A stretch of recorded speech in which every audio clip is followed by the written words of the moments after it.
한국고등교육재단이 후원하는 전문 서평지 서울 리뷰어 북스. 서평지에 실린 내용 그 너머 얘기까지 들어보는 리뷰어 발견 그 11번째 시즌의 두 번째 시간입니다. 안녕하세요. 저는 리뷰어 발견 진행을 맡고 있는 숭실대 정보사학과의 정인관입니다. 오늘은 사실 최근에 베스트셀러기도 하고 너무 유명한 책인데요. 유시민 작가의 과학 에세이 문과 남자의 과학 공부 서평을 쓰신 성균관대 화학공학 고분자공학부 권석준 교수님 모시고 책에 대한 이야기 들어보는 시간 갖도록 하겠습니다. 교수님 안녕하세요. 네, 안녕하십니까? 예. 이게 서울 리뷰어 북스에 글은 이제 몇 번 쓰셨던 걸로 제가 이렇게 봤었는데 네네. 이렇게 말씀 나누는 건 좀 처음인 것 같습니다. 어떻게 지내고 계신가요? 보통 근황으로 시작을 해서 네, 지금 이제 학기 중간이어서 예. 네, 이제 학교에서 열심히 연구와 교육에 매진하고 있습니다. 사실 권 교수님께서는 반도체 삼국지라고 굉장히 좀 많이 주목받은 책을 이제 쓰시기도 하셨는데 이게 나온 지 딱 1년 정도 지난 것 같더라고요. 예, 맞습니다. 예, 그 책 나오고 나서 좀 이렇게 사람들과 대중뭐 강의라든지 이야기할 기회가 좀 많으셨을 것 같아요. 네, 특히 이제 방학 동안에 좀 업계에 계신 분들이나 학계에 계신 분들께서 요청을 많이 해주셔서 예. 네, 기회가 닿는 대로 좀 강연을 하고 다니고 있습니다. 예.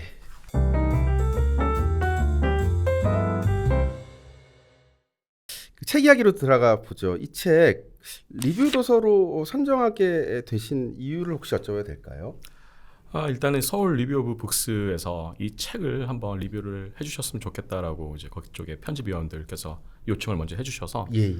이제 보게 됐고, 저도 이제 이 책이 나왔다는 이야기는 이제 한 5월 정도에 좀 들었던 것 같은데 이제 과연 유시미 작가는 어떤 관점에서 이 책을 썼을까? 또 특히 이 책의 제목이 좀 흥미롭잖아요. 예. 그래서 문과 남자라는 어떤 이런 수식어가 딱 들어가 있는 책이다 보니까 그러면 이제 유시민이라는 이름값을 빼고 한번 보자. 어떤 느낌인지 한번 보자라는 흥미도 당겨서 이 책을 리뷰를 하게 되었습니다. 저희 세대에서는 유시민 작가는 저 같은 경우도 이렇게 거꾸로 읽는 세계사 포함해서 좀 여러 걸 봤었거든요. 굉장히 좀 일종의 유명한 셀럽 작가였는데 맞습니다. 좀 보신 적 있으세요? 그 전에도? 저도 이제 90년대 초반에 중학생이던 시절이었던 것 같은데 아마 거꾸로 읽는 세계사 초판을 한번 본 기억이 나고요. 예. 근데 그 이후에는 이제 유 작가님이 아마 굉장히 많은 책을 쓰신 걸로 알고 있는데 후불제 민주주의 정도 한 권 정도 읽었던 기억이 납니다. 예. 그래서 이제 이 책 제가 앞에서 처음 소개할 때 과학 에세이라고 이제 어떤 일정한 수식어를 붙였습니다. 교수님 보셨을 때 그런 호명이 좀 적절하다고 보시나요? 어떤 제가 가치 판단을 내릴 수 있는 영역은 아니긴 합니다만 이제 그냥 형식상으로 본다 그러면 충분히 과학 에세이로 읽힐 수는 있겠는데 이제 일반적인 과학 에세이하고는 약간 결이 다르지 않는가라는 생각을 했습니다. 네. 특히 일반적인 과학 에세이는 보통 이제 어느 한 영역에서 일가를 이룬 그쪽 현업의 과학자들이 이제 자신의 연구를 돌아보면서 또 약간의 성찰을 덧붙여서 하는 경우가 대부분인데 이 책 같은 경우에는 일종의 이제 독서 에세이라고도 볼 수가 있고 특히나 이쪽 이공계 분야에서의 백그라운드가 없는 분께서 이제 어떻게 보면 굉장히 다양한 어떻게 보면 또 층위가 굉장히 다양한 책들을 섭렵을 하시면서 에세이를 쓴 것이기 때문에 일반적인 또 과학 에세이하고는 다르지 않는가 그렇게 생각을 했었습니다. 그러니까 아까 말씀하신 그 일반적인 과학 에세이들은 좀 이렇게 읽으시나요? 우리가 유명한 책들 있지 않습니까? 누구의 과학 콘서트 이제 좀 보세요. 국내 작가분들, 국내 과학자분들이 쓰신 그런 에세이를 한두 권 정도 본 기억은 나고요. 저는 주로 이제 해외에서 어느 정도 좀 일가를 이루신 분들의 책을 읽는 것을 즐겨 하는데 일단은 첫 번째는 그분들이 과연 이제 거의 수십 년간 특정 분야에서 연구를 하시면서 쌓은 어떤 인사이트들 그리고 통찰 그리고 어느 정도의 좀 철학을 좀 느끼고 싶다라는 욕망이 있고요. 두 번째는 그 분야 자체에서의 어떤 지식의 흐름 그리고 굉장히 이게 30년 동안에 압축이 되긴 했습니다만 그 안에는 어마어마하게 빠른 속도의 또 변혁들이 있기 때문에 그런 것들을 제가 제 분야를 벗어나면 저도 사실 다 문외한이기 때문에 문외한으로서 그런 분야를 또 캐치업하고자 하는 그런 동기도 있었습니다. 자, 오늘 다루고 있는 책 유시민 작가의 문과 남자의 과학 공부입니다. 교수님 이 책 어떤 내용을 담고 있는지 좀 사실 쉽지 않은데 좀 간략하게 그냥 소개해 주실 수 있을까요? 이 책 자체는 유시민 작가가 지난 한 몇 년간 이제 그야말로 섭렵을 한 다양한 분야의 과학 교양서 혹은 고전 독서를 할 수 있는 그런 책들 한 70여 권을 읽은 기록을 어떻게 보면 하나의 흐름을 가지고서 엮은 책이라고 볼 수가 있습니다. 말씀드렸다시피 이 책에서 지금 다루고 있는 교양과학의 영역이 굉장히 다양한데요. 처음에는 이제 뇌과학에서 시작을 하죠. 예. 그리고 나서는 생물학으로 가고, 그리고 다시 그것을 화학에서 이어받고, 다시 이제 물리학의 레벨로 다시 들어오더니 가장 이제 펀더멘탈한 레벨로 볼 수 있는 수학, 그리고 수학이 하나의 언어가 될 수 있다고 생각하는 우주까지 굉장히 다양한 분야에서 이런 책들을 읽고, 특히나 이 책의 가장 재미난 특징 중에 하나는 아까 제가 말씀드렸던 것처럼 일반적인 과학 에세이하고 좀 약간 결이 다르다고 했었는데, 그야말로 이제 인문학 혹은 사회과학에서 지적인 훈련을 받은 사람이 이제 그 성찰을 하나의 필터 삼아서 이 책들을 읽어내려간 기록이라고 볼 수 있기 때문에 그냥 단순히 과학적인 어떤 책에 들어가 있는 내용만 전달하는 수준이 아니고 그것을 한 번 더 토렴하는, 되새김질하는 그러한 어떤 해석들이 적절한 장소에 가미가 되어 있다, 그렇게 볼 수 있는 책입니다. 책의 제목 자체가 저자가 책을 쓴 목적을 잘 보여주는 것 같아요. 그래서 문과 남자가 과학 공부를 했다. 이거에 대해서 교수님께서는 여기 수양록이라는 레뷰에 그런 표현도 쓰셨어요. 일종의 수양록이다. 네네네. 예, 결국 이제 어떻게 보면은 유시민 작가 스스로 자신이 굉장히 무지했음에도 유식한 줄 알았던 문과생. 저자는 이를 이제 거만한 바보라고 이제 그런 표현을 가져와서 이제 사용을 하고 있는데 살았던 자신의 삶에 대한 일종의 반성처럼 읽히기도 합니다. 네네. 그래서 이제 하는 얘기가 결국 인간이 스스로 이해하기 위해서는 과학을 알아야 한다라고 이제 계속 강조를 하고 있습니다. 일종의 뭐 회심이라고 볼 수도 있을 것 같고 본인이 이제 부족하지만 어쨌든 간에 그걸 실천한 기록이 바로 이 책이라고도 볼 수 있을 것 같아요. 네네. 이런 회심에 대해서 좀 어떻게 생각하시나요? 기본적으로 저도 인문학에 대한 깊이, 이해의 깊이가 그렇게 깊지는 않다는 것을 전제로 말씀드린다면, 제가 알고 있기로 이제 이런 유시민 작가 같은 분들의 어떤 인문학적 백그라운드를 가지고 있는 분들이 자연과학을 바라보는 기존의 관점들은 대부분 저것은 너무 차가운 학문이다. 너무 객관성에 매몰된 나머지 인간의 정말 본성을 이해하는 것에는 한계가 있는 것 아닌가 하면서, 이제 제가 알기로는 지난 한 세대 전만 하더라도 이런 인문학에서 과학을 바라보는 관점은 다소 좀 적대적인 그런 관점들이 없지 않아 있었다고 생각합니다. 아마 이제 유시민 작가의 어떤 학문적 배경이나 그 시대의 상황을 고려컨대 유시민 작가도 아마 이제 그 정도의 어느 정도의 좀 이런 시각을 가지고 있었을 것이라 생각이 됩니다. 다만 이제 유시민 작가가 책에서도 얘기했던 것처럼 그가 훈련받았던 인문학 혹은 사회과학의 이런 방법론이 그 학문 내에서는 아주 좋은 방법론이 될 수 있습니다만, 실제로 우리를 둘러싸고 있는 이 세계, 뭐 넓게는 우주부터 시작해서 좁게는 우리의 그런 마음 혹은 뇌과학까지, 사실은 이런 과학의 레벨에서 우리가 이것을 바라본다는 것은 단순히 어떤 인문학과 자연과학 사이에 학문적 어떤 헤게모니를 놓고 다투는 알력이 아니라 하나의 이런 세계를 통찰할 수 있는 지적인 방법론, 그리고 연구 방법론, 그리고 무엇보다도 과학에서는 객관적인 어떤 논리 구조를 가지고서 데이터를 해석을 하고 실증을 하고 철저한 회의주의에 입각을 해서 정말로 우리가 알지 못하는 영역으로 조금씩 내딛어가는, 발걸음을 하나씩 내딛어가는 것이 과학의 특징이라고 볼 수가 있는데, 제 생각에는 유시민 작가가 만약에 회심을 했다 혹은 어떤 깨달음을 얻었다라고 한다면 더 이상 이것은 학문과 학문 사이의 경계에서 벌어지는 마찰이 아니라 어떻게 보면 하나의 학문적인 방법론, 그리고 그 진리로 갈 수 있는 길을 익히게 된 것이다 라는 면에서 이제 유시민 작가가 그런 얘기를 했을 것이라 생각이 듭니다. 예. 이제 뭐 미국에서 박사 공부하실 때나 아니면은 최근에 특히 이제 책 쓰시고 나서 반도체 연구소 쓰시고 나서 이제 기업 같은 데 강연도 좀 하시고 이럴 기회가 많으셨다고 말씀하셨는데, 맞습니다. 자, 표현이 좀 그렇지만 그런 과정에서 왜 또 그렇게 성공하시거나 이런 일가를 이루신 분들은 보면은 본인의 분야가 물론 그런 분들일수록 또 더 겸손한 분들도 있겠지만 어쨌든 세상을 바라보는 좀 남다른 시선이 있다고 스스로 좀 판단하시는 분들이 있을 것 같아요. 이제 그거를 약간 우리가 유시민 작가의 표현을 빌리자면 좀 거만한 바보 이런 분들을 마주하실 일들도 좀 이렇게 있지 않으셨을까요?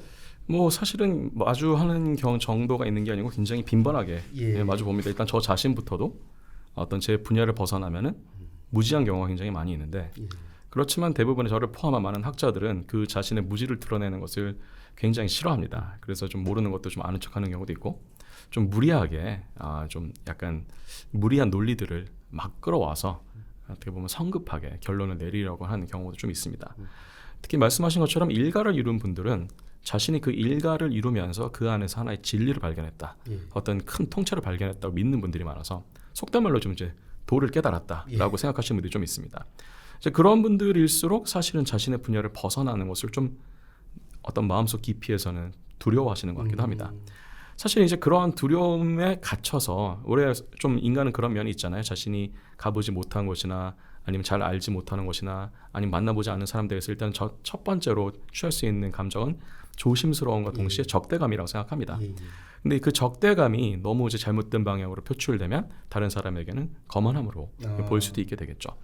다만 여기서 이제 거만한 바보라는 것은 뭐 유시민 작가 본인을 통칭하는 말일 뿐만 아니라 저를 포함한 대부분의 이런 자기 분야에 어떻게 보면은 뭐 좀 약간 다른 용어로 쓰자 그러면은 컴포트 존에서 벗어나고 싶지 않아 하는 대부분의 사람들이 다 그런 식으로 불릴 수 있을 것이라 생각이 됩니다. 근데 다만 이것은 뭐 동시에 인간의 속성이기도 하고요. 그리고 반대로 얘기하면 그것을 아는 것 자체 일종의 이제 메타 인지가 되느냐 여부가 더 중요한 것이라 저는 생각합니다.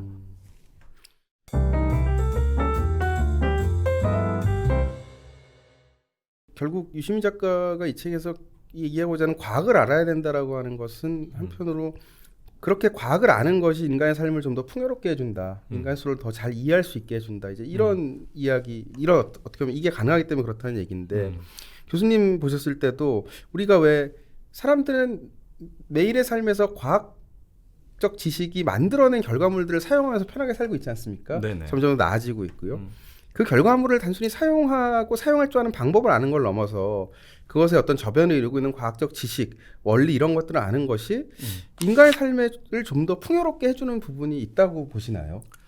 어떻게 보면 좀 이것도 약간 원론적인 이야기이긴 합니다만은 사실은 이런 과학을 우리가 안다는 것은 단순히 과학의 지식을 안다 혹은 어떤 특정 분야에서의 최전선의 연구를 업데이트 받는다 라는 것도 포함이 됩니다만은 저는 그 이상이 되어야 된다고 생각을 하는데 과학이 줄 수 있는 가장 큰 효용 가치 중에 하나는 세상에 대해서 일단 기본적으로 의심을 할 수 있는 능력 그리고 회의론에 입각을 해서 최대한 객관화할 수 있는 능력 그런 사고방식 혹은 그러한 추론 방식을 어떻게 보면 훈련할 수 있게끔 도와주는 것이 과학이 줄 수 있는 가장 중요한 효용 가치라고 생각합니다. 여러 가지 효용 가치가 있겠습니다만은 이런 효용 가치들을 저는 이제 중고등학교 어디 강연을 갈 때나 아니면 학부생들한테도 강의를 할 때 기회가 될 때마다 언급을 합니다만은 예를 들어서 이제 이공대에서는 연력학을 배웁니다. 연력학을 제대로 배우면은 우리는 에너지 보존 법칙, 뭐 그리고 엔트로피의 증가 법칙, 뭐 이런 것들을 이제 우리가 배우게 됩니다. 이런 연력학을 제대로 배운다는 것은 연력학의 지식을 아는 것뿐만 아니라 연력학에 입각한 이런 우리 세상을 바라볼 수 있는 객관적인 필터를 얻게 된다는 건데 이렇게 되면은 우리는 대부분의 연구기관을 가지고 있는 그런 어떻게 보면 사기성 제한들을 다 물리칠 수 있게 되는 거죠. 저것은 말이 될 수 없다. 왜 말이 될 수 없냐면 연력학의 법칙에 의한 것이다 라고 생각할 수도 있고 사실은 그 연력학의 법칙은 이러저러한 논리 근거에 의해서 만들어진 것인데 이것을 우리가 받아들인다면 이러한 사기 같은 것들은 우리가 다 피해갈 수 있다는 거. 최근에 있었던 사건 중에 하나는 약간 논란이 되긴 합니다만은 지난 여름에 굉장히 이슈였던 초전도체 사건이 좀 있었죠. 그것도 이제 좀 제도권에 있었던 학자분들은 기회가 될 때마다 이것은 우리가 지금 가타부타 성급하게 판단할 수 있는 사안이 아니다. 좀 더 지켜보아야 되고 특히나 거기서 지금 그것을 발명을 했다고 주장하는 측에서 보인 데이터들에 대해서 충분한 검토가 이루어지지 않았고 그것을 좀 제도권에서 하나씩 객관적인 그리고 회의론에 입각해서 다양한 반증 가능성 것들을 우리가 다 생각하면서 어떻게 보면 이런 것들을 검증할 수 있어야 되는데 그것이 이제 좀 다른 방향에서 이슈가 되기 시작하면서 어떻게 보면 휩쓸리게 된 거죠. 그런 것을 보면서 이제 제가 느낀 것 중에 하나는 과학이 단순히 그냥 어떤 시험 과목, 어떤 사람들의 교양 수준을 높여줄 수 있는 지식 체계를 넘어서 하나의 사유 방식이 되는 것이 더 중요한 것이고 그 사유 방식을 제대로 우리가 교육을 시킬 필요가 있고 그런 면에서 봤을 때 이제 이 책은 그런 면에서 좀 좀 아쉬운 면이 없지 않았다라고 생각할 수 있는 것이죠. 왜냐하면 이제 다양한 이런 과학 교양서 70여 권에 이르는 교양서들을 가지고서 자신의 어떤 성찰이나 이런 지식에 대한 업데이트를 하는 것까지는 좋아하는데 애초에 이런 것들이 궁극적으로 가고자 하는 방향이 무엇인가? 왜 과학자들은 이런 아주 세밀한 데이터 하나하나에 집중을 하는 것인가? 그냥 단순히 논리에만 집착을 하는 것이 아니라 왜 이것을 계속 우리는 반복 실험을 해야 되는 것인가? 이것을 우리는 왜 계속 끊임없이 의심을 하고 또 검증을 해야 되는 것인가? 사실 그 철학의 이면을 유 작가가 본인의 어떤 영향력이 있는 만큼 그런 것들을 책 곳곳에서 그리고 과학자들이 이러한 결론에 이르기까지 겪었던 어마어마하게 많은 고생들, 분투들, 좌절들, 절망들도 사실은 이 책에 어느 정도 좀 언급이 될 필요가 있었는데 예. 어떻게 보면 이 책에서는 너무나 이런 것들을 그냥 다 현재 완료형으로 그리고 어떻게 보면 이런 것들은 일종의 천재들만 하는 학문인 것인 것처럼 좀 약간의 그런 뉘앙스가 담겨 있는 것 같아서 그 부분은 좀 아쉬웠던 부분이었습니다. 그 주제에서는 사실상 그래서 지식에 대한 업데이트가 아닌 이분이 이제 문과 남자의 자신의 기존의 포지션에서 어떻게 보면 이제 과학에 대한 어떤 회심 혹은 전향 이런 것들을 이제 어느 정도 의도로 하셨다고 생각합니다만은 그 의도가 정말로 제대로 전달되기 위해서라면 지금 말씀드린 이러한 과학적인 사유 방법론, 사고 방법론 같은 것들이 조금 더 깊은 레벨에서 언급이 됐으면 더 좋았지 않았을까라는 생각이 듭니다. 지금 뭐 이런 과학적 사유 방법론에 대해서 말씀을 하셨는데 약간 말씀을 들으면서 들었던 그 생각이 이 그 한국의 어떤 뭐 이것도 자꾸만 이렇게 원론적으로 가면 답이 안 나오는 얘기긴 한데 이런 사유 방법론 자체에 대해서 좀 체계적으로 배울 수 있었던 기회가 좀 별로 없었던 것 같아요. 제가 맞습니다. 노력을 안 해서 그런지 모르겠는데. 맞습니다. 예, 그래서 사실은 이제 과학이 우리가 중고등학교 때 배우는 과학이 한 6년을 배우게 되는데 어떻게 보면 또 초등학교 때부터 따진다고 그러면 거의 한 10년 넘게 배우는 셈인데 이 과학에 대해서 일단 학생들로 하여금 호기심을 갖게 하는 것은 굉장히 중요한 일이고 그렇지만 그 호기심이 있는 그대로 어떤 진리로 바로 연결되는 것은 아니다. 그 중간에는 굉장히 고통스러운 검증 과정이 있고 그렇지만 그 검증 과정이 결과적으로는 이 학생들이 성인이 됐을 때 세상을 조금 더 객관적으로 바라보면서 어떻게 보면은 주변에 어떤 미신이나 어떤 뭐 유사과학이나 이런 것들이 휩쓸리지 않게 만들 수 있는 굉장히 단단한 어떤 철학적 토대가 되어주는 거거든요. 그런 것들이 이제 조금이라도 이 학창 시절에 더 깊은 레벨에서 저는 그래서 좀 가급적이면 과학 철학도 어느 정도는 우리가 배우는 학창 시절에 배우는 과학에 적어도 한 토픽 정도는 이게 다뤄줄 필요가 있다라는 생각이 들었습니다. 그 공대나 자연대생들 과학 철학이 이렇게 좀 필수 과목으로 들어가 있나요? 없습니다, 사실은. 교양 과목에는 있는데요. 전공 필수는 아니다 보니까 학생들 중에 그쪽에 관심 있는 친구들은 그런 과목을 수강하긴 합니다만 생각보다는 여전히 좀 덜 인기가 있는 것 같습니다. 자, 이제 어떻게 보면 저자는 이제 처음에 이제 책의 앞부분을 제가 읽으면서는 약간 좀 당황스러울 만큼 어떻게 보면은 뭐 우리가 뭐 맹자니 칸트리에서 쫙 나오면서 어떻게 보면 현대의 어떤 과학적 지식을 기반으로 해서 그 사람들의 사고와 생각과 이런 것들을 평가를 또 내리고 있습니다. 그래서 이런 면에서 이 사람이 제대로 짚은 것 같다. 이건 좀 아닌 것 같다 하면서 제가 약간 좀 불편하기도 했어요. 문과생 입장에서는 이게 무슨 뭐 모든 지식이 다 이렇게 자연과학에 딱 맞아야만 이게 의미 있는 지식인가? 이게 너무 사후적인 거 아닌가? 그래서 들었는데 또 뒤로 가다 보면은 약간 또 자연과학이 할 수 없는 것들도 많이 있고 인문학의 가치에 대해서도 얘기하고 해서 약간 조금 뭐랄까 이제 뭐 당할 수 없는 거긴 하지만 약간 이분이 뭔가 약간 생각에 교수님께서도 그렇게 표현하셨지만 약간 혼란을 겪고 있는 약간 갈팡질팡하는 그런 느낌도 좀 받았어요. 그래서 이제 다 보고 나니까 오히려 이제 앞부분보다는 조금 더 이분이 아직 인문학 사회학을 놓지 못했구나 그런 생각이 좀 들기도 했는데 어떻게 보셨나요?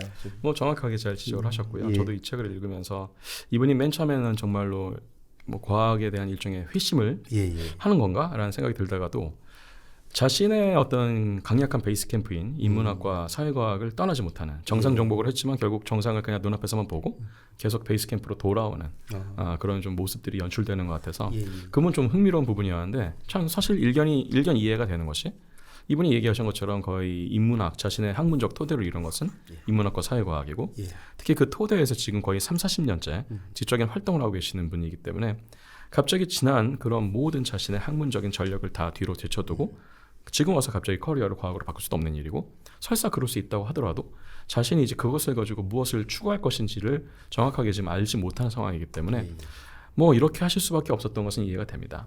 다만 이제 이런 베이스 캠프를 떠나지 못한다는 것 자체가 일종의 어떻게 보면은 계속 구습에 얽매이게 만드는 요소가 되고 있는데 이분이 이제 이런 책에서 자주 지금 언급하시는 내용 중에 하나가 자기가 어떤 특정한 과학 교양서를 읽고 그 안에서 새로운 사실을 깨달았는데 이것을 한 번 더 필터링을 합니다. 자신이 알고 있었던 뭐 인문학에서는 이렇다, 사회과학에서는 이렇다 라면서 결국은 여기에서 이런 것들이 만나는 것이다. 두 개가 따로 떨어진 학문이 아니라 이렇게 볼 수도 있고 합쳐질 수도 있고 그리고 또 자연과학에서 다루지 못했던 것들이 또 여기서 인문과학에서 어느 정도는 커버가 될 수도 있는 것이다. 라고 하면서 어떻게 보면은 이제 자신이 부족했던 부분을 과학으로 채우지만 또 과학에서 채워지지 못한 것들에 대해서는 여전히 자신의 베이스 캠프에서 이것을 다시 충분히 소화할 수 있다라는 식으로 가시는데 그런 것들이 어떻게 보면 굉장히 무리한 설명으로 이루어지는 그런 부분들도 많이 있는 것이죠. 그러면 이제 좀 직설적으로 한번 여쭤보고 싶습니다. 이미 어느 정도 얘기를 많이 했지만 유시민 작가가 물론 이게 굉장히 똑똑하신 분이고 뭐 검증받으신 분인데 이제 여기서 읽은 70여 권의 그런 책들의 논의들을 좀 잘 간파하고 있다고 이렇게 느껴지셨나요, 읽으시면서? 그 70여 권의 책 모든 책에 대해서 유 작가님께서 잘 이해를 했다고 보기 좀 어렵습니다. 그리고 그건 뭐 제가 함부로 판단할 수 있는 영역은 아니긴 합니다만 뭐 저도 그럴 것 같아요. 저보고도 한 70권 정도의 과학책을 다양한 분야의 과학책을 읽고 그런 독서 일기를 한번 써보시오라고 한다면 저는 제가 좀 관심 있는 영역에 대해서는 굉장히 디테일하게 아마 쓸 거고 제가 좀 잘 모르거나 관심이 없는 부분은 굉장히 짧게 넘어갈 것 같습니다. 그것은 뭐 개인의 일종의 취향이자 또 선호의 영역이기 하기 때문에 뭐 그것은 우리가 옳다 그르다 판단할 수 있는 영역은 아닌데 그래도 이제 이런 책들을 읽으면서 이 부분을 이제 과학 공부라는 제목을 만약에 붙일 것 같았으면 공부한 흔적 같은 것들을 조금 더 한 단계 더 들어가야 됩니다. 그러니까 독서 감상문으로만 끝날 것이 아니라 이 책의 이면에 감춰져 있는 이래서 지식 진보에서의 한계나 어떤 그런 과정에서의 좌절이나 사실은 우리가 과학도 모든 것이 다 지금 완료형이라고 생각하고 있습니다만 다 현재 진행형이거든요. 지금 우리가 믿고 있는 수많은 이런 이론들 혹은 다양한 학문적인 모형들이 당장 내일이라도 무너질 수가 있습니다. 뭐 사실 물리학자들은 속마음으로 이런 생각을 하고 있어요. 지금 물리학에서는 가장 유명한 유명한 모형이 이제 이 전자기력 그리고 강력 그리고 양력을 통합한 표준 모형이라는 모형이 있습니다. 근데 이 모형이 너무나 잘 맞는 나머지 지난 거의 한 반세기 동안의 물리학이 이 모형에 다 응축이 되어 있는데 이 모형에서 벗어나는 현상이 지금 거의 잘 관측이 되지 않습니다. 그러니까 물리학자들은 한편으로는 이 모형이 너무 아름답고 잘 맞으니까 좋아하지만 또 한편으로는 이 모형이 무너지기를 사실 바라고 있습니다. 왜냐하면 새로운 물리학이 안 나오기 때문에. 사실은 그래서 이런 과학에서의 이론이나 이런 것들은 결국은 언젠가는 또 바뀔 수가 있습니다. 현재 진행형이고 또 언제든지 우리가 교과서에서 철석같이 믿고 있었던 그러한 진리에 가까운 이론들이 언제든지 무너질 수가 있는데 사실 그러한 과학의 속성이 이 책에서 충분히 좀 언급이 됐어야 된다고 생각합니다. 그래서 예를 들어서 이제 제일 좋은 방법 중에 하나는 서로 좀 대척점에 있는 이론들을 같이 언급을 하면서 이 이론의 어떤 맹점은 이것이고 저 이론의 또 단점이 이런 것인데 사실은 두 이론을 종합해서 봤을 때 지금 이러한 부분이 지금 인류에 있어서는 좀 난제고 또 그 다음 세대에게 맡길 수 있는 문제다. 그렇지만 이 난제까지 가는 과정 자체가 굉장히 중요한 지적인 성취고 또 우리는 이런 지적인 스트러그를 통해서 또 한 단계 진보할 수 있는 것이다. 이런 과정에서 사실은 인문학적 해석이나 사회과학에서의 어떤 그런 가치 평가 같은 것들은 사실은 불필요한 과정들이거든요. 그래서 과학 그 자체로 보는 것 그리고 과학의 한계를 또 인정하고 그렇지만 그 한계를 인정하는 그 측면에서 바로 그 지점에서 또 다른 어떤 시도와 또 다른 실험들이 생길 수 있다는 것 그런 것들이 좀 책에서 언급이 됐어야지 이게 하나의 공부라고 볼 수 있는 것이 아니냐는가라는 생각이 드는데 이제 유시민 작가가 이제 워낙에 이제 뭐 그런 책들을 너무 많이 읽으신 것 같기도 하고 어떻게 보면은 또 이런 읽어야만 하는 책들은 약간 빠진 것도 있고 읽지 않아도 되는 책들이 너무 또 과대 평가되는 경우도 있고 그래서 그런 부분에서 좀 약간의 좀 혼란이 좀 있었던 것 같은데 뭐 사실 앞서도 말씀드렸습니다만 그런 일들은 당연히 일어날 수밖에 없는 일이라 저는 생각하고 또 그 흔적 자체를 또 이렇게 책으로 같이 공유할 수 있는 것도 하나의 또 용기가 필요한 일이라 저는 생각합니다. 그런 관점에서는 충분히 또 가치가 있는 책이지 않은가 그렇게 생각하고 있습니다.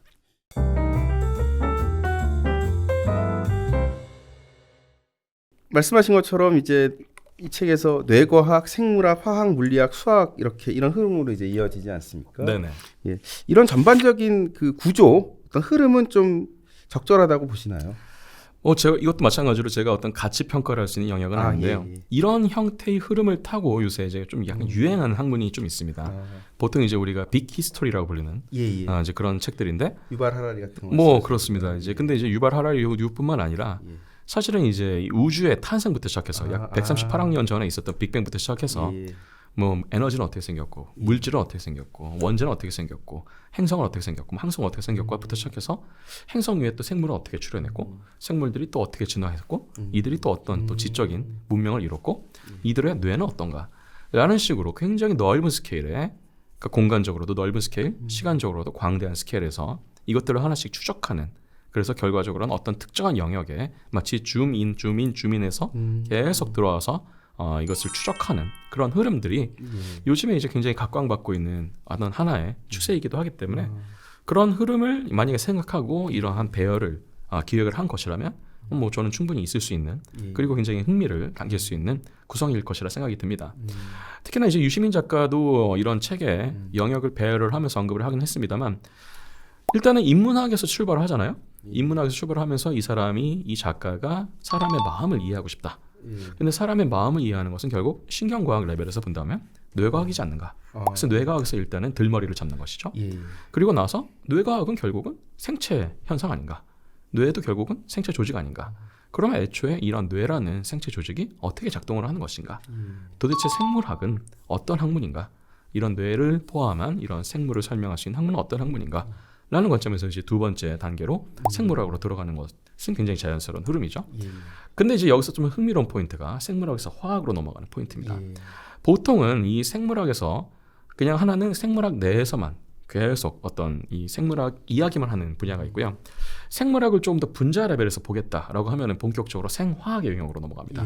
우리가 영어로는 이걸 바이오케미스트리라고 하는데 바이오케미스트리도 결국은 어떤 느낌이냐면 생물도 분자로 이루어진 거 아닌가?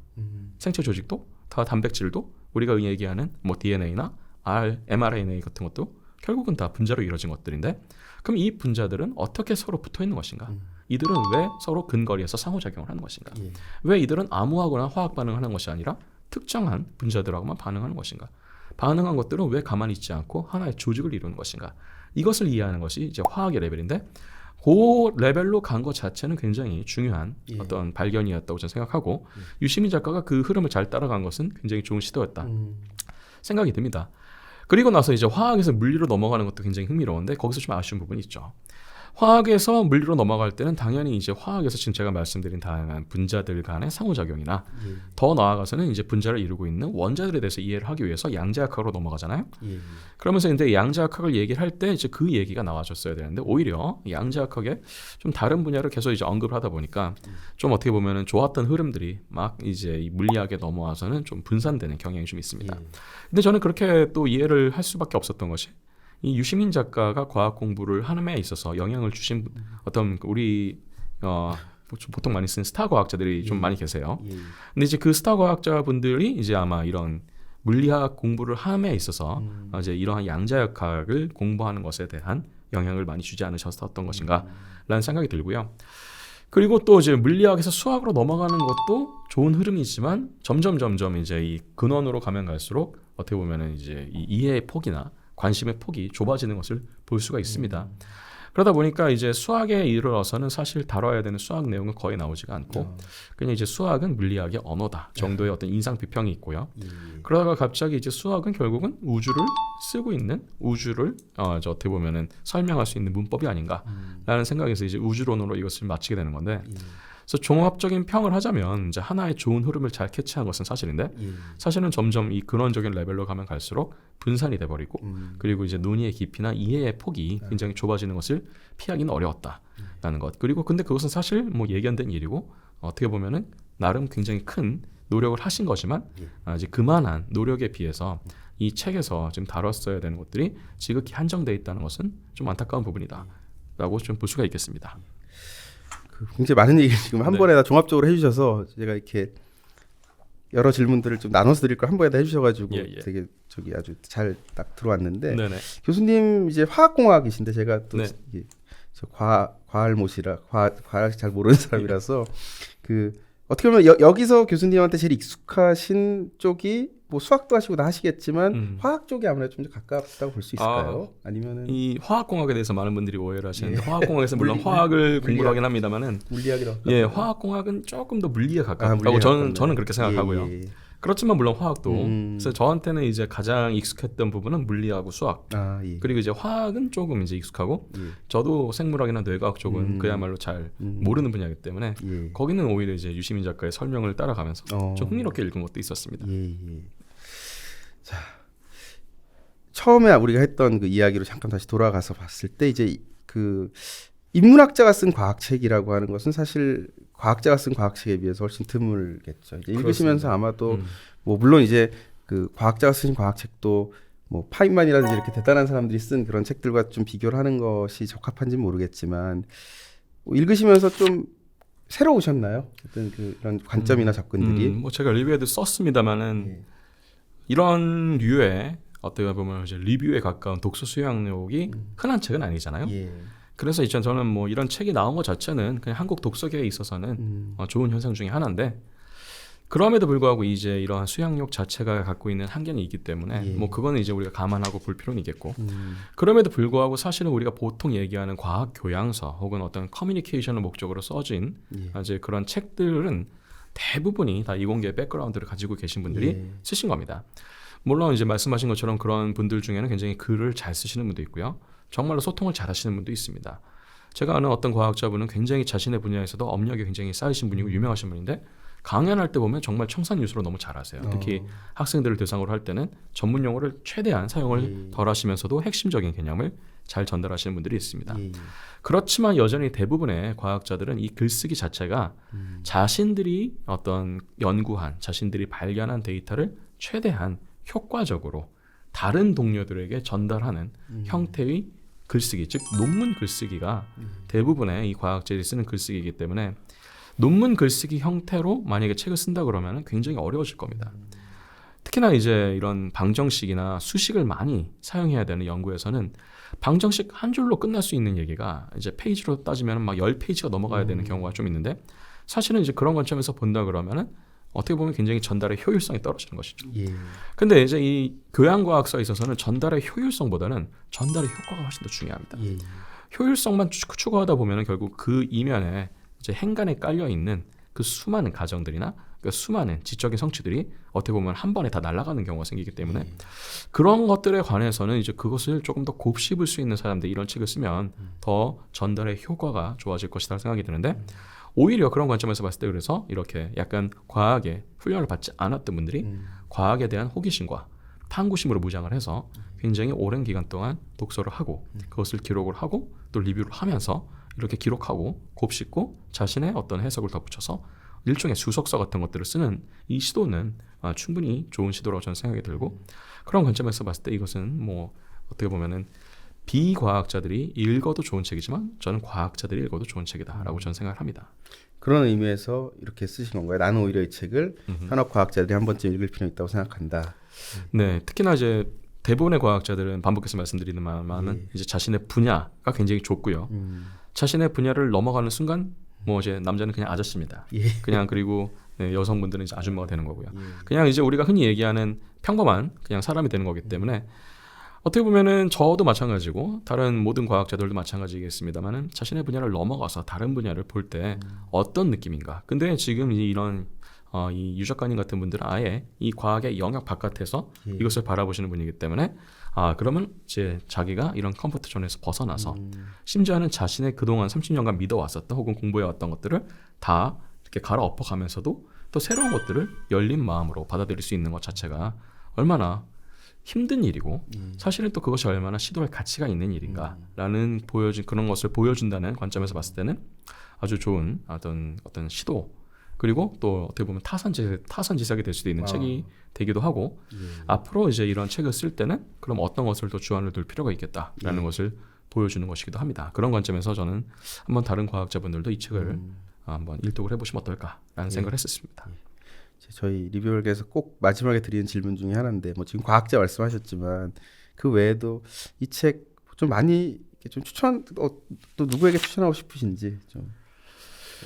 일단은 이 책을 비판적으로 보시고 싶은 분들 한번 읽어보시면 더 좋을 것 같고요. 그래서 이제 어떻게 보면은 이 얕은 이해 혹은 좀 무리한 설명 같은 것들은 하면 안 된다라는 것을 비판하고 싶은 분들한테도 일독의 가치가 있고, 과학책 자체에 대해서 약간 두려움이 있는 분들이 있습니다. 그래서 과학에 호기심은 있는데 이것을 막상 활자화된 미디어로 이것을 다시 접해야 되는 것을 부담스러워하시는 분들도 계실 텐데, 그런 분들에게는 또 좋은 어떤 용기를 줄 수 있는 책이기도 하기 때문에 전 권해드리고 싶고, 당연히 학생들한테도 특히나 이제 좀 문과 쪽으로 진학하려는 학생들한테도 이 책을 한번 읽어보면 좋지 않겠는가.